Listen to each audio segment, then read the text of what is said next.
উপবাস মানুহ উপবাসে থাকে, অৰ্থাৎ দিনটোত আহাৰ গ্ৰহণ নকৰে, কিন্তু মনত আনৰ প্ৰতি ঘৃণা, খং, লোভ, লালসা, নেতিবাচক বিচাৰ আদি পাগুলি থাকে।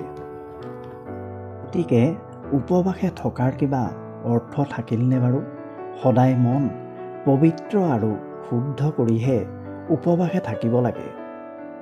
মনত ৰাখিব, সদায় মনত ৰাখিব, কোনোবাই যদি অন্ধৰ দৰে আপোনাক প্ৰশংসা কৰিছে, তেন্তে তাৰ আঁৰত নিশ্চয় এক গভীৰ ষড়যন্ত্ৰ আছে।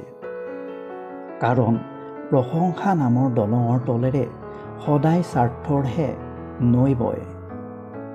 কাৰোবাক যদি টকা পইচাৰে সহায় কৰে, তেন্তে চাই চিতিহে কৰিব, কাৰণ আপোনাৰ নিজৰ পাবলগীয়া পইচা পিছত ভিক্ষাৰীৰ দৰে খুজি থাকিব লাগিব।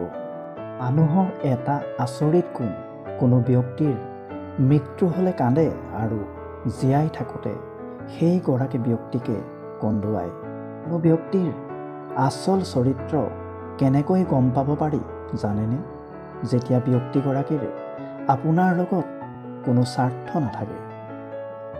সঁচা কথাত মানুহে আওকাণ কৰে আৰু মিছা কথাত মানুহ জপিয়াই থাকে। কোনো এক সময়ত মানুহে মানুহৰ কথা চিন্তা কৰিছিল। কোনো ব্যক্তিৰ ভৰিত কাঁইটে বিন্ধিলে তাক উলিয়াই দিছিল। কিন্তু আজিকালি মানুহে ইজনে সিজনৰ ৰাস্তাত কাঁইট ছটিয়াইহে থয়। স্বাৰ্থ বহুত বেছি গধুৰ হয়। সেয়েহে যেতিয়া স্বাৰ্থ নাথাকে, তেতিয়া সম্পৰ্ক পাতল হৈ যায়। কেতিয়াবা আপুনি আনৰ মুখত আপোনাৰ প্ৰশংসা শুনিছেনে? মানুহগৰাকী ভাল আছিল, এয়া শুনিবলৈ আপুনি মৃত্যুবৰণ কৰিব লাগিব। কাৰণ মানুহে প্ৰশংসা কৰে মৃত্যুৰ পিছতহে। মানুহে কেতিয়া আপোনাৰ কথা শুনিব জানেনে? যেতিয়া আপুনি তেওঁলোকৰ কামত আহিব। আপুনি তেওঁলোকৰ প্ৰয়োজনীয়তা পূৰণ কৰিব পাৰিব। কাৰণ চাকি গছি জ্বলোৱাৰ পিছত কাঠিডাল নুমুৱাই দিয়া হয়। ইমান সোনকালে পৃথিৱীৰ কোনো বস্তু সলনি নহয়, যিমান সোনকালে মানুহৰ স্বভাৱ আৰু দৃষ্টি সলনি হয়। মানুহ কেতিয়া বেয়া হয় জানেনে? যেতিয়া মানুহৰ মনটো মিছা লোভ আৰু লালসাৰ প্ৰতি আসক্ত হয়। অপ্ৰিয় হ'ব পাৰে, কিন্তু একেবাৰে সত্য কথা, কাৰোবাৰ জীয়ৰী যদি ৰোগত পৰে তেন্তে দুখ লাগে, কিন্তু কাৰোবাৰ বোৱাৰী যদি ৰোগত পৰে তেন্তে ভাওনা বা নাটক কৰা যেন লাগে।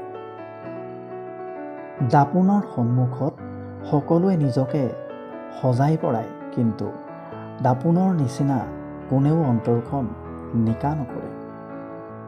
যদি আপুনি আমাৰ ভিডিঅ'টো চাই ভাল পালে, লাইক কৰিব, কমেণ্ট কৰিব আৰু ভৱিষ্যতে এনেধৰণৰ ভিডিঅ' পাই থাকিবলৈ আমাৰ চেনেলটো ছাবস্ক্ৰাইব কৰি দিব। লগতে কাষত থকা বেলটো প্ৰেছ কৰি দিব। ধন্যবাদ।